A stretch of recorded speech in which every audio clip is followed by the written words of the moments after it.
Hey guys, Stephan here. I was just reading a little bit of Edgar Allan Poe. This story, The Imp of the Perverse, amazing. I don't know if you're familiar with it.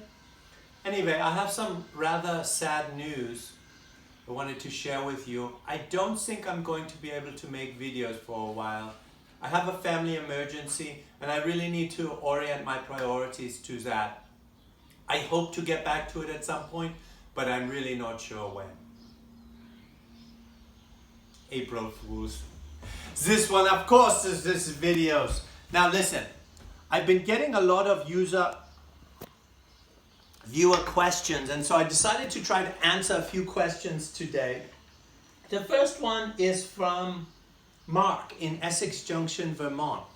Mark asks, what is the status of contemporary architecture given the coronavirus outbreak, or how has the coronavirus outbreak transformed contemporary architecture?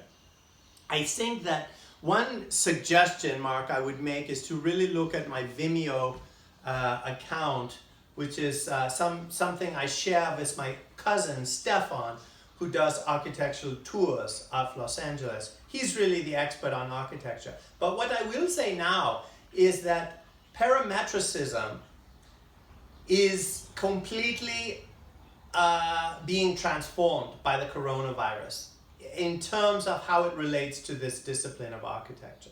And so the reorientation around the star system and this obsession with AI and architecture in relation to parametricism completely reorganized.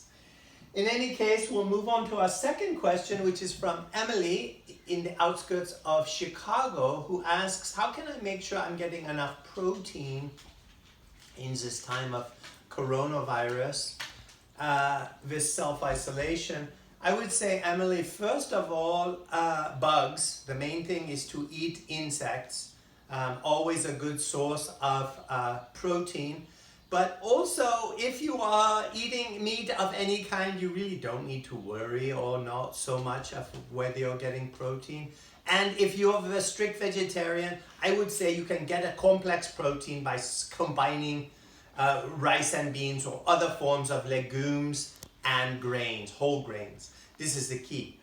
Now, as long as you're getting lots of fresh fruits and vegetables, don't worry so much about protein. The final question, Mindy in, outside of Cleveland, Ohio, asks, I'm getting bored with this isolation in the time of coronavirus. What can I do? Well, we have been baking, of course. I recommend baking as an activity and eating a lot of baked goods.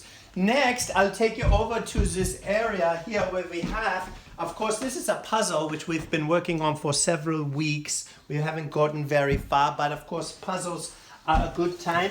You can, of course, play board games. This one, Dr. Eureka, called Mix the Molecules, Master the Formula, helps prepare you for a life in chemistry. You play this one with the balls and the test tubes and so on. Then you can also do crafts. Of course, we will make a specific craft video. We have this, but I do recommend craft with this furry llama pillow and the sewing. And then, of course, one of my favorite activities is reading. Now, I was reading Edgar Allan Poe earlier, but an excellent book is also The Secret History of Domesticity by Michael McKeown. And if I can share a brief passage with you, I'll just read you a little bit of this, very interesting, especially for our younger viewers. This is called Internalizing the Marriage Choice.